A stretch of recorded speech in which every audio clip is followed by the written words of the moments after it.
All right. Well, here we are again. We're sitting down talking about, what did I call it? Kingdom living, sharing Jesus. Last week we had Ron and Joe. You'll notice this is not, we're not with Ron and Joe today. We're with Andrew. I want to welcome Andrew. Andrew and I had a chat. We had a chat about it 2 weeks ago. Just driving home, or driving back to his house, and he was talking about some conversations that he was having. So I thought that would be really great to talk about on a video. So welcome, Andrew. Yeah, there you go, Pete. Yeah, good, man. Great to have you volunteering to step in and have a yak with us. Yes. So so what we're really let me just give you a quick idea of what we're going to talk about today.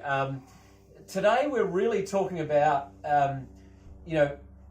obviously sharing your faith, but sharing your faith in the context of, questions. When people ask you questions, and there's a couple of reasons why I wanted to chat with Andrew. First of all, because he's sort of in the middle of that at the moment, and also because, you've got a lot of sort of Christian background back in your childhood and stuff like that, but you're also kind of only a Christian for sort of 2 years kind of thing. Is that about that? Just over, yeah. Yeah, cool. And I know, like, some people kind of have this thing that, maybe I need to be kind of like a Christian for 20 years or something before I can actually be able to answer anyone or share my faith or something like that. And so I don't think that's true. And I think what Andrew's been doing is awesome. So I'm going to shut up for a minute and let Andrew chat to you. So basically, Andrew, what have you found happening in, like, with your neighbour coming to you? Tell us about what you basically told me. Well, it comes down to, look, he really doesn't get to come to me. Yeah. I talk a lot. Yep. So me too. He cops it, and he's quite happy to listen, but he's got no Christian background, no belief. But he's very happy to sit there and listen. The funny thing I found along the way is that me, for 2 years, I have very little Bible knowledge. He has such a huge expanded knowledge. Yeah. So he can ask me different questions I don't have the answers for. Yeah. So obviously I've got to refer, I've got to go, I don't use the internet or anything like that. Yeah. I refer to elders in our church, yourself, and that sort of thing for the answers, but I don't have. Yeah. Usually they're quite simple where you come to the end of it. Yeah. I will tell this one story, because we were talking about the commandments. The 10 commandments. Yeah. So God lists out all these things we shall not do. Yeah. He's talked to me, and we just had the Moses story, and he said, so when Moses led the Israelites out of Egypt, and then the oceans parted, and they were allowed to come through. Yeah. When the Egyptians followed him, Christ closed in the waters and killed those people. So I didn't know how to. He said, so he's turned around and killed. He's doing what we're being told not to. Yep. So then I was left to ask you, and you explained to me the difference between kill and murder, which is a big difference, because in life, even as Christians, we may be forced to go and defend our countries. Yeah. And this sort of thing, and this was we have to do what our country asks of us. So this would be killing. It's not of murder, because it's not of vengeance. It's not of hate. It's only of defence. Yeah. So I could see the difference. I was able to bring that to him then. Yeah. And he nodded and understood, because obviously back in the original days, the Hebrew and this sort of thing, many meanings for even one word. Yeah. So you have to look at the context and what God meant. Definitely. Yeah. That's an interesting one, isn't it? Because I think, I don't know about you guys out there, but I find this a bit ironic that such a common question about God's character is the idea of God killing, or God's just judgment. Like, people struggle with the idea of God's judgment. But I think the great irony of that, and I think we sort of had a giggle about this in the car, is that you've got secularism, or someone with a secular worldview, making a moral judgment on God. Yes. Which is so ironic, because, if all things are relative and there is no God, then there's no there's no morality. Absolutely. So you sort of to make a moral judgment when there's no morality. Yeah, that's right. Because I've talked to him in the context of that he likes all the evil-looking things. Skulls and this and that. Yeah. So I've talked to him about evil, and he believes in evil. Yeah. How can you believe in darkness without believing in light? Yeah. You know. Yeah. So I just keep on going, and occasionally I get hints of hope. Yeah. But do you know what? The glory of it is when I ask questions, I get the answers. I find out the answers. It's going to help me next time. Yeah. But answers questions that I've not known in the past, where I've had, what do you want me to say? Doubts and that sort of thing. It helps me to build and become stronger. Yeah. So by someone kind of, by wrestling through faith issues with someone else, it makes you stronger in your own understanding of your faith. Absolutely. Yeah. And also through the struggles. Yep. We've had awful struggles, and that I've been presented with, and when I've taken on things for God, and doing God's will, and then really struggled. And I've wondered through it, like, gee, what's going on? You're not the only one. And then out the other end, you come, and there's the blessing, there's the answers, and and you go, wow. So that's what all that was for. It was make me stronger. It's also make me realise my weaknesses and where I need to improve. Because when we start looking at others, we've got to start looking at ourselves. There's a log in the eye. I find it really interesting. Just speak to this for a second. It fascinates me, and this is not the first case I've seen of this, where someone who is not a Christian whatsoever actually has this huge biblical knowledge. Yeah. And then so what was his background? Right. So there's no Christian background. I said, how do you know the Bible? Wow. I read it. Okay, so he's just gone and read the Bible. Just read it. Yeah. Wow. That's amazing. But so we've had the conversation. I said, greater people than you have looked and tried to prove God not to be real and have failed. Yeah. I like the greater people than you, mate. Or greater than all of us. There's many that have tried and failed. Okay. Wow. So I'm led by faith and this strength that God gives me, because without Him I'm weak. So but also God, and we said this before, God gives different people different abilities, and so there's everybody. There should be within one family of the church somebody to really talk to everybody. Oh, I like that. Did you all get that? That was important. Within a church, there should be one person to talk to everyone. At least. As in, not one person to talk to everyone, but as in one person for each person, so to speak. because we're all different. So that's so important.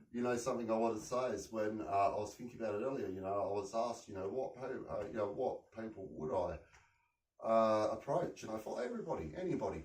Well, then I thought about it deeper and stronger, and the fact is, no, God guides me. And tells me when it's somebody that He wants me to talk to. He tells me that I can talk to them. And that we've gone through similar struggles. And I got the answer, and it's in God. That's cool. So. Some people look. God loves and He really desires the weak and the helpless, the broken, and I think that's great. That that's where my passion is. So it's God's glory, isn't it? Love it, love it. Could you give some other, if you can remember, some examples of some of the other questions that have come from your neighbour? Try my memory. One that was like, that was just like, whew, that really kind of stuck out. Oh, there's been so many questions, and trying to really remember them. Guess I should have gone to him earlier and got a list of questions. Look, there's nothing that's jumping out at me right now. I'm having a brain fog. That's fine. If I come up with one while talking. Cool. But it seems to be, regardless, there's like an ongoing, just that general backwards and forwards. Almost absolutely. Like across the lawn conversation. Look, I mean, it's all the normal ones that what you would expect. Obviously, where does this fit in? Things that we have proven on Earth, dinosaurs, this and that. Where does that fit into the Bible? There's lots of questions that I'm afraid they come with only one answer. Only God knows. Yeah. So faith overrules all that. Yeah. So I mean, where I don't have the answer for something, I can only tell people my faith tells me to trust in God and whatever God's plan is or His desire at the time. Is worthy is for me to trust and support what He does. Just in your opinion, why do you think that He keeps coming back? You know, what keeps driving? Because I've had this experience sometimes where I've been in dialogue with someone who disagrees with me, and some people will just be like, well, I disagree, and they take their bat and ball and go home. But then some people don't. Some people come back and want to keep wrestling. And sometimes for a season and sometimes for longer. I went through a season a couple of years ago with an old schoolmate of mine who, you know, we were like, you know, sharing YouTubes and stuff like that. What do you think? You know, it's not like a yes or no or correct or wrong answer, but what do you feel keeps this person coming back? Well, apart from the fact he can't escape, no, look, he keeps on asking questions, which means interest, but what not fulfilled. There's a big hollow space in his life, which any of us, weak or strong, will have if we haven't got God, isn't it? We won't know it until we have it. And people that, no matter what, how strong or wealthy they are, will struggle. And they're going to come into times where there's things they can't face. So it doesn't matter where you come from. So for him, the same would be a hollowness. A desire to know why. Why me? Why am I here? What was the whole reason for it all? And he gets to see in me as well, but the excitement I have in the Lord, in His Spirit, and he gets to see how excited I am when I do get to talk to people. And I get excited when I see lives changing. And we do get to see, you know, there's been people in the church and that, you know, there's people that are out seeking help and getting better. You know, I really resonate with what you say about the idea of excitement at seeing people change. And I think as a church, I think one of the tasks of kingdom living is to allow ourselves to get excited. You know what I'm saying? Absolutely. Sometimes we can be a bit kind of not straight-laced. I'm going to be so careful here, but because I struggle with it. You know what I mean? Because I come from a pretty conservative-ish Baptist background, so you know, we don't exactly dance during worship songs. But allowing ourselves excitement at the idea that, you know what, like God is actually working here, and he's prodding hearts. And absolutely. And that and what I like about what you're saying as well, there seems to be in your voice like an excitement that He would use you. And I think individually we have to be, because sometimes I think we can view faith sharing and evangelism as kind of, you know, like, it's something that we have to do. You know what I mean? But actually it's something that's so exciting when you walk away from one of those conversations and you're just like, man, I really got to share some biblical truth there into someone's struggle. Absolutely. It's such an exciting experience. That's awesome. It's something that, I mean, I think about a lot as well, is the Holy Spirit. The Holy Spirit is a gift to us from God. There's the Father, there's the Son, and the gift they gave to us is the Holy Spirit. It's His presence here on earth. And we don't tap into it enough. The fact is, I tap into it. You know, now, maybe it's due to a sordid history where I like to get excited. But give me the Holy Spirit, and when I come down, give me another one. I'm going back again. All right, I'm repetitive. I'm compulsive. There's an addictive nature there to it. Well, it's interesting you say that because, like, I mean, from my side of the fence, you know, I hear what you're saying, and I sort of run it through my kind of preacher's lens kind of thing.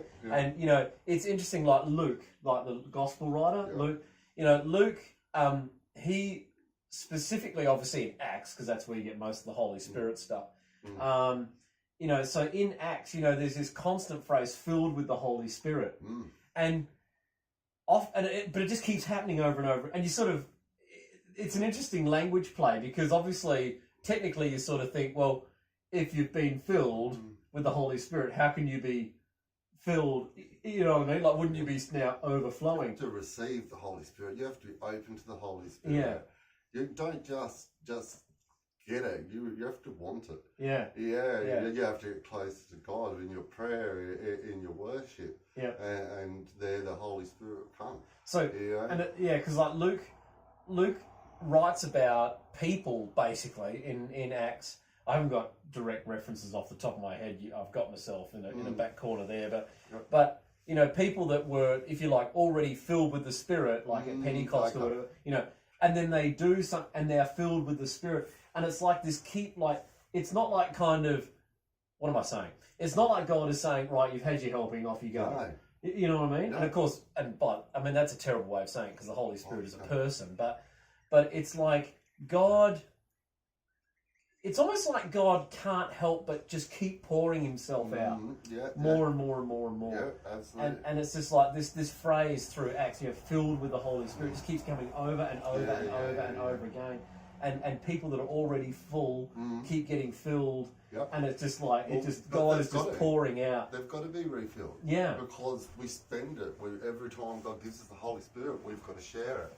So talking to you and talking to somebody down the road, we then drain it. Our tanks have got to be refilled over and over again, so then receive the Holy Spirit. Because without it, what are we going to do? I think the other thing that you're actually saying as well, in just to rewind a couple of sentences in what you're saying before, is that, like, when we talk about faith sharing and then straight away talk about the Holy Spirit, what we're really basically saying is that the idea of evangelism and sharing our faith really is an impetus of the Holy Spirit. Like, it really is the Holy Spirit that's saying, get out there. Which means that if that's the case, then ultimately, faith sharing and evangelism is directly linked to our inward devotional life. And as you've said, how closely we're walking with God and paying attention to God. And I just love how you talk about, in the context of what we're on about at the moment, you're talking so much about, listening to God. Like what, and I think we even had this when we were talking about this with Ron and Joe, that challenge to kind of, when you get that prompting, go and chat to that person. Go and see that person over there and chat with them. Absolutely. Like, not squashing that, but responding to it and going, I'm going to go and approach that person and have that conversation. It no longer becomes a burden. It's a desire. And when God speaks, there's no indecision. There's no turning it over in your head. It's direct. I like that. Yep. And it just happens. My legs move. True. And then my mouth starts speaking. Yeah. Absolutely. So that's God's will. And this is something, I think, I see people in the church, people that come to churches and maybe haven't been faced with huge struggles in their life. Now, I think, and I've met people like me that have had and come from the worst and darkest places. Yeah. And the way we love the Lord is just so powerful. Yeah. He's not only saved us in those years, in that life after death, He's saved us the here and now, today. Yeah. Well, so, Jesus said, "He who has been forgiven much loves much." Yes. And of course, he's sort of having a crack at the Pharisees there, but I'm going to go out on a limb here. Yep. And say, okay, this is confession time, and say, I think you're right. Yep. I think one of the greatest risks that I find, or one of the greatest struggles that I have, is, I've struggled with some stuff in life, but my life story looks a heck of a lot different from yours. Yep. But I haven't been down some of that really dark stuff, and it's hard to appreciate just the level of gratitude. Yeah. I'm sort of spitballing at the moment, but I was sitting in my prayer chair recently, and I just had this thing about how would I define holiness, like personal holiness, And I know this might not have something to do with faith sharing, but I think it does, because if we're not being holy, then what are we calling people to? Yeah. And I was like, maybe holiness is as simple as this. It's intentional gratitude. Yes. Yep. You know, we're so grateful for how God has saved us, and we want to do something about it. Absolutely. Intentional gratitude. Absolutely. Yeah. Actually, yeah, I mean, I've had that much popping around in my head lately. Yeah. But basically, yeah, what I put down is gratefulness turns to serving with gratitude. Yeah. The action word for gratefulness. And it is, but when we're directed and pushed by the Holy Spirit, yeah, it's hard to stop. It is really hard to stop. And if you do ignore what you are being prompted to do, then you're probably going to feel convicted later. Yeah. You're going to feel you're going to the Lord and sorry, Lord, I could not do your will. Yeah. Lord, I have to pray for some more power in the future.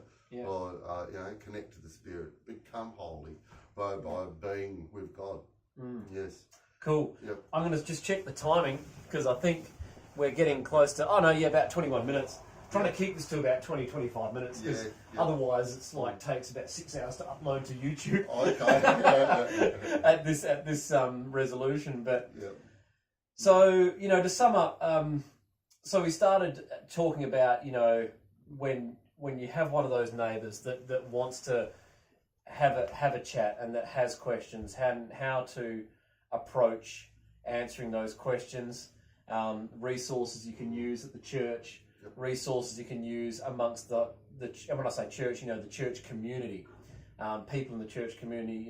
There might be some books or whatever as well, but whatever, and approaching that with like the openness, and I think also not like if your neighbour's got questions, not sort of turning them away, and the power of when they're stuck. When they live on the same property or in the same strata block, or when it's no bad thing being smushed up against people.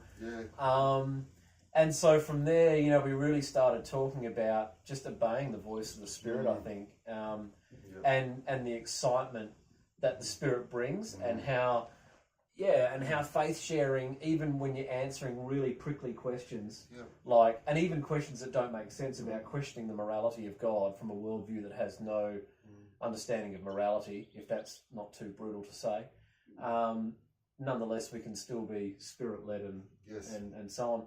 So I think there's some really great stuff there that's been shared, and I hope you guys resonate with a lot of that. Hopefully this will be loaded up by Friday afternoon, so you're watching it then. I just want to thank Andrew for the willingness to do this. No, it's a pleasure. No, it's been fun. And if you had I try to give people the last word, word, anything to kind of say to the church, be Spirit-led. Yeah. And you know what? When we're singing in church and we're singing about praising the Lord, lifting our hands in praise, can we do it? Yeah. Amen. Oh, you've convicted me. I'm not going to be there on Sunday because I'm not. But I'll have to remember that, because the next week I come back, I'll have to do some more hand lifting. Because that's how we receive them. Yeah. Yeah. Show action, receive them. That's they're grateful, gratitude. Yeah. Show it, receive it. I like it. Yeah. All right. Well, hope you have a great day, weekend. As I said, I won't be there on Sunday because we're getting a guest, Garth, coming to preach. But we'll catch everyone the next week after. And I'll give out a baptism certificate then. All right. Good on you. Catch you later, everyone. Awesome. Ciao.